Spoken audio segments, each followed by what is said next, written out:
Hi everyone, my name's Abby and today we're going to be doing an activity called Letters from the Past.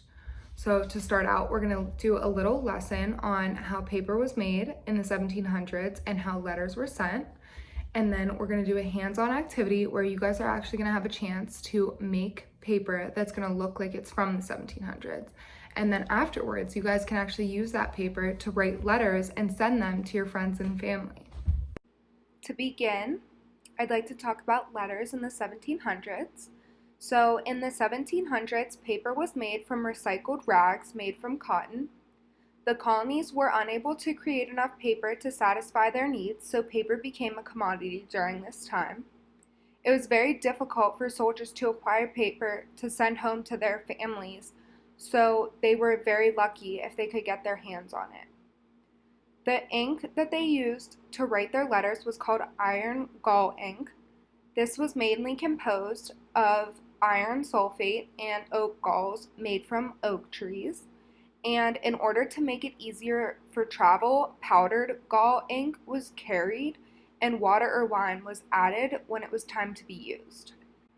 In the 1700s, personal mail was sent through the USPOD.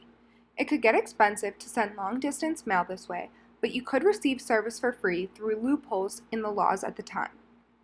The Stamp Act was one of the first reasons that colonists became angry with the king because it required a tax to be paid for any stamped item, which would help to fund the British military. Here are a couple examples of what letters that were actually written by soldiers in the Revolutionary War looked like, and this last picture is actually an example of what your final product should end up looking like. This activity should take at least 45 minutes, so make sure that you give yourself enough time to be able to go through the process without rushing. And feel free to pause in between each step so that you really give yourself enough time to complete each step properly without having to stress out about following along with the timing of the video. Okay, so now it's time to start our activity. So to begin, we're going to gather all of our materials that we need. So you want to make sure that you have your oven and you're going to preheat that to 200 degrees. You're going to need a piece of printer paper and maybe a couple extras in case you make a mistake. A quarter cup of hot black coffee, 1 teaspoon of instant coffee, a baking sheet that is larger than your piece of paper, a black pen, a sponge or a soft bristled brush, and a roll of paper towels. So you can pause the video here and look at this list of items and go ahead and gather all of the things that you will need and then press play when you're ready to start. Now that all of your items have been gathered, you can go ahead and preheat your oven to 200 degrees or the lowest setting that your oven has. Make sure that you have a parent or guardian with you so that you are as safe as possible. So for this next part, we're going to crumble up the piece of paper into the smallest little ball that you can and then flatten it out as much as you possibly can. So it should look really wrinkly. And then as you can see from this picture, you can, if you want to get a little bit crazy, you can rip off some of the corners to kind of give it a really rough look.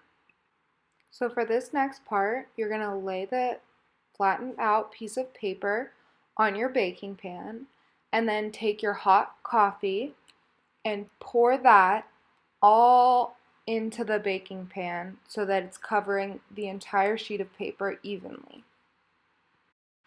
Once you're done with that, it should look like this picture. Make sure that you use your sponge or brush to wipe off any excess or any bubbles that may be pooling on the paper so that it's all evenly placed on your piece of paper. Now that you've used your sponge to clean off any pools that may have been left on the paper from the coffee, you're going to sprinkle your instant coffee all over the sheet of paper and wait for it to dissolve, so it should start spreading out a little bit as you can see in this picture. Now we're going to use our paper towel to gently wipe off any of the excess coffee and instant coffee from the paper. Make sure to be gentle because the paper is wet and will rip easily. Now it's time to put the paper into the oven. It should take about 6 minutes, but make sure that you're checking it pretty constantly to make sure that it's not burning. You'll know that it's almost done when the edges start to darken and the paper starts to curl up on the edges. Again, make sure that your parent or guardian is watching while you're doing this because we really want to make sure that we're safe. You'll know your paper is almost done in the oven if it starts to look like this. Again, make sure that your parent or guardian is checking for you. And when you'll know that the paper is done when these dark spots are no longer showing. So you really want to make sure that the entire piece of paper is dry when you pull it out of the oven. And there you go. Once the paper looks like this, you should be good to go.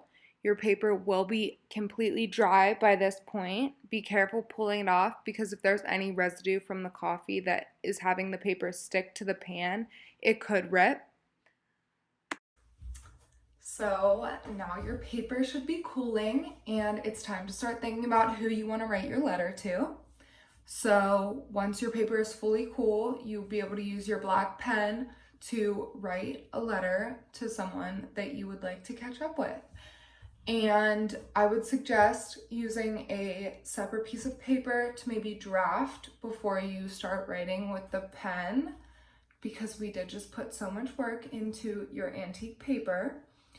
But yeah, maybe ask how they're doing, tell them what you've been up to. If you've been in quarantine, maybe just let them know how everything's going and see how they're doing.